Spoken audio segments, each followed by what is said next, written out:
बिस्मिल्लाहिर्रहमानिर्रहीम। अस्सलाम वालेकुम। 10th साइंस के फ़िज़िक्स के 14वें चैप्टर के न्यूमेरिकल्स के लेक्चर के साथ आप लोगों के सामने हूँ। सबसे पहले आप लोगों को स्मार्ट सिलेबस का बता देता हूँ। आप लोगों के पहले 7 क्वेश्चन इस चैप्टर के जो हैं वो स्मार्ट सिलेबस का हिस्सा हैं। प्लीज़ अपनी बुक्स पर निशान लगा लीजिए। पहले 7 के 7 क्वेश्चन जो हैं वो आप लोगों के स्मार्ट सिलेबस का हिस्सा हैं, और 8वां 9वां और 10वां 11वां ये आपके स्मार्ट सिलेबस का हिस्सा नहीं है। ठीक है, एक दफ़ा अपने पास रीचेक कर लेता हूँ। जी बिल्कुल, पहले 7 क्वेश्चंस आप लोगों के स्मार्ट सिलेबस का हिस्सा हैं, तो प्लीज़ अपने पास स्मार्ट सिलेबस का निशान पहले लगाइए। उसके बाद हम लोग अपना क्वेश्चन शुरू करते हैं। पहला क्वेश्चन मैं बुक से पढ़ रहा हूँ, आप लोग प्लीज़ अपनी बुक से फॉलो कीजिए। एक्सक्यूज़ मी बच्चों, एक वायर में से 1 मिनट में 3 मिली एम्पियर्स करंट गुजरता है, करंट बहता है। वायर में कितना चार्ज गुजर रहा है? एक दफ़ा क्वेश्चन आप लोगों को इंग्लिश में एक्सप्लेन करने लगा हूँ कि 3 milli ampere current is crossing a wire for 1 minute. What will be the charge that will be crossing the wire. मैंने अपने लफ्ज़ों में पढ़ा, आप लोग प्लीज़ अपनी बुक से फॉलो कीजिएगा। मैं लिखने जा रहा हूँ डेटा 14.1 न्यूमेरिकल के लिए। 7 न्यूमेरिकल्स हमारे स्मार्ट सिलेबस का हिस्सा है। लेट्स सी हम लोग कितने आज कर पाते हैं। तो सबसे पहले हमें टाइम दिया हुआ है, t is equal to 1 minute. अब 1 मिनट के अंदर तो हमें सबको ज़ुबानी पता है कि 60 सेकंड्स होते हैं।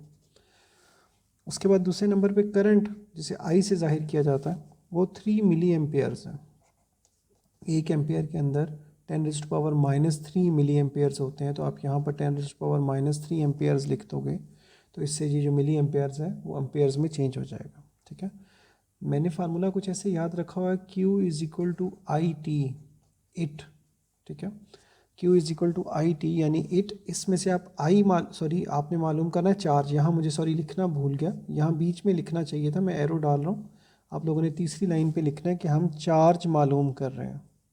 ठीक है, उसके बाद फार्मूला लिखना है, Q इज़ इक्वल टू आई की वैल्यू लिखनी है। आई की वैल्यू है 3 × 10⁻³ इंटू टी की वैल्यू लिखनी है। दोनों को जब आप मल्टीप्लाई करेंगे तो 180 × 10⁻³ चार्ज की यूनिट जो होती है वो कॉलम होती है, तो चार्ज कॉलम के साथ जो है वो आपका इस आंसर आ जाएगा। ठीक है, अब आ जाइए 14.2 न्यूमेरिकल पे।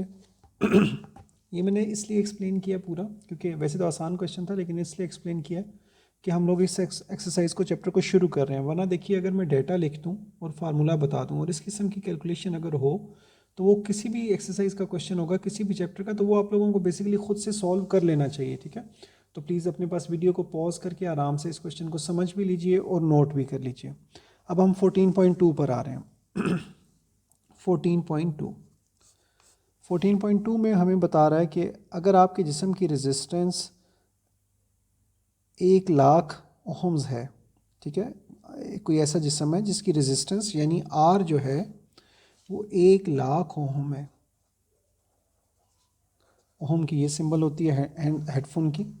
अच्छा, और आप 12 वोल्ट बैटरी के टर्मिनल को मस करें, मतलब जो बैटरी है अवेलेबल वो 12 वोल्ट्स की है। ठीक है, अच्छा, तो आपके जिस्म से कितना करंट गुजरेगा? आई क्वेश्चन मार्क आई पूछा गया है। ठीक है, अगर आपकी जिल्द गीली हो, जिसकी वजह से 1000 ओम की रेजिस्टेंस है, तो इसी बैटरी की वजह से आपके जिस्म से कितना करंट गुजरेगा? मतलब एक दफ़ा आपने ऐसे मालूम करना है, और दूसरे केस में, मतलब ये तो हो गया पहला पार्ट करेंगे आप। ठीक है, उसे बेशक आप I1 कह लीजिए। ठीक है, और उसके बाद दूसरा पार्ट करेंगे, उसमें जो है वो V तो यही है, V तो 12 वोल्ट्स ही है। I2 जो है वो आप उधर मालूम करेंगे, और R वहाँ पर कम हो जाएगा, वो है 1000 ओम, क्योंकि जब जिस्म गीला हो तो उसमें से करंट ज़्यादा गुजर सकता है, तो रेजिस्टेंस यानी कम हो जाता है। ठीक है, अच्छा रिपीट कर रहा हूँ, 1,00,000 ओहम्स के साथ 12 वोल्ट की बैटरी थी, वहाँ पर भी करंट निकालना है। और फिर जिस जिल्द गीली हो गई, वेट हो गया जिस्म, वहाँ पर 1000 ओहम का रेजिस्टेंस हो गया, रेजिस्टेंस कम हो गया, तो बैटरी वही है। अब आपने बताना कि करंट कितना निकलेगा। हमारे पास ओहम्स लॉ का फार्मूला है, V is equal to IR। जैसे यहाँ था उसी स्टाइल का ये फार्मूला, ये दोनों में यही इस्तेमाल होगा। यहाँ I1 लिख लीजिए, जब इसके केस में लिखेंगे तो I2 लिख लेंगे। अब यहाँ I1 उस साइड पर अकेला रह जाएगा, तो इधर V/R हो जाएगा।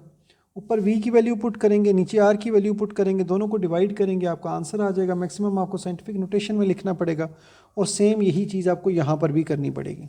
ठीक है, आप 1 और 2 ऊपर नीचे लिखकर I1 I2 लिखकर तो अपने क्वेश्चन को प्रॉपरली आगे कंटिन्यू कर सकते हैं। ठीक है, अब 14.3 क्वेश्चन पढ़ लो, मेरे ख्याल से वो भी लिखने की ज़रूरत नहीं पड़ेगी, अपने बुक से फॉलो कीजिए। मैं थोड़ा मुख्तसर सा बताऊंगा। रेजिस्टेंस दिया हुआ 10 mega amperes, sorry 10 mega ohms, और वोल्टेज दी हुई है 100 वोल्ट्स।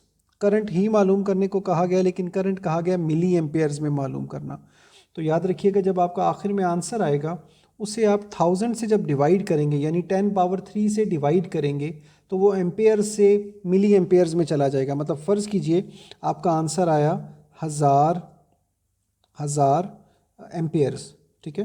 तो आप इसे 1000 से या 10 पावर 3 से डिवाइड करेंगे, आंसर जो आएगा वो इस केस में 1 होगा, तो वो मिली एम्पेयर में लिखने होगा I is equal to 1 milli ampere. तो इस तरीके से आपने आखिर में सिर्फ जो चेंज थी वो मैंने यहाँ मेंशन कर दी है, ठीक है।